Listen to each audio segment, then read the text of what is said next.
Now, this is a small trick, but I want you to remember it carefully. This is actually one of the basic trick that we are going to use in the upcoming method. So remember this one. We will build the rest of the method on top of it. Now, let's learn the important shortcut. Look at the last digit of a perfect square. If a square ends in 1, the root can end in 1 or 9. If a square ends in 4, root can end in 2 or 8. If it is 5 means root can ends in 5. If it is 6, the root can end in 4 or 6. If the square ends 9, root can end in 3 or 7.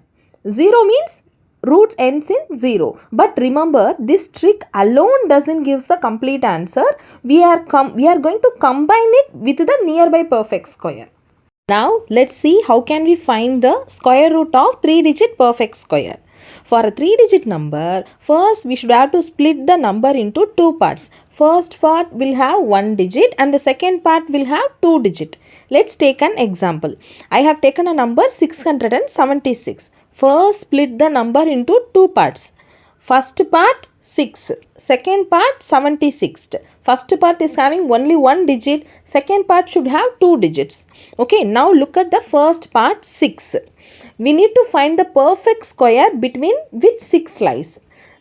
We know 2 square equal to 4, 3 square equal to 9. 6 lies between 4 and 9. We can't take 3 squared 9. Why? Because 9 is bigger than our first part number 6. We need the perfect square that is less than or equal to the first part. Therefore, the first digit of our square root must be 2. Now, let's move on to our second part. Now, let's look at the last digit of our number. 76, the last digit is 6. Which number have squares ending in 6? 4 square is 16, 6 square is 36. So, the last digit of our answer can be either 4 or 6. We already know that first part answer is 2. Therefore, our two possible answers are now 24 or else 26. Now, we just need to check which one is correct, 24 square or 26 square. Now we have to check 24 6 square equal to 576. This is not 676. So, 26 square, which is 676. Perfect. Therefore, the answer is square root of 676 is equal to 26. Let us start with one of the most useful tricks for 4-digit perfect square. I have taken an example 3136. First, split the number into 2 parts, 31 and 36. Now let's consider the first part, that is 31. We need to find the nearest square between the 1 to 10. 5 square is 25, 6 square is 36. Since 36 is greater than 31, we take the smaller number 5. So the first digit of our answer is 5. Now come to the second part of the given number, that is 36.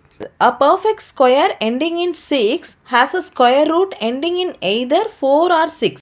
The first part of our answer is 5. Second part of our answer is 4 or 6.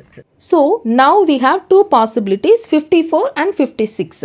We have to check only which one will give the answer. 54 will not give the answer. 56 perfect will give the answer. So square root of 3136 is equal to 56. Now next trick. It is a particularly useful pattern. If a perfect square ends in 25, its square root is also ends in 5. I have taken an example square root of 5625. Ignore the final 25 for a moment. First, take the first part of the number 56. 7 square is 49. 8 square is 64. So, 64 is bigger than 56. So, I have taken 7 square 49. So, the first digit is 7. Since the number ends in 25, the root ends in 5. Therefore, the final answer is 75. Now it's your challenge. Find the answer of square root of 2025. Don't forget to comment your answer. Now next trick, near 100 method.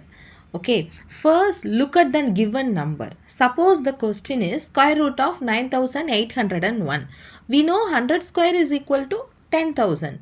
Our number is very close to 10,000. 100 minus 1 is 99. So let us check 99 square. 99 square is equal to 9801. So the answer is 9801 is equal to 99. But one question, but what if the number is 9604? Should we use still the 100 minus 1? So we don't always use the 100 minus 1. We choose the value that is closest to actual square root. If the perfect square root is close to 10,000, start from 100 and move backward by the amount it needed. Now trick number 4, nearest perfect square. Okay. Now what happens when the number is not a perfect square? I have taken an example 50. We know that 7 square is 49 and 8 square is 64. Therefore, the square root of 50 lies between the 7 and 8. Since 50 is very close to 49, its square root is slightly greater than 7. So, square root of 50 is approximately 7.07. This technique is useful for approximation and for eliminating options in MCQ type questions. Now you will get doubt how the 0.07 came. Let me explain that also. As I told earlier, the square root of 50 lies between 7 and 8. Since 50 is only 1 more than 49, the answer must be very close to 7, not close to 8. So, the answer be 7 plus x. Then 7 plus x the whole square is equal to 50. We are applying the algebra formula here, a plus b the whole square. So 49 plus 14x plus x square is equal to 50. 14x plus x square is equal to 1. Then by simplifying all this, we will get x equal to 1 by 14. So now the value of x is 0.07. This is how the 0.07 came. Square root of 50 is equal to 7 plus 0.0714. So the answer is square root of 50 is equal to 7.07. Now it's your turn.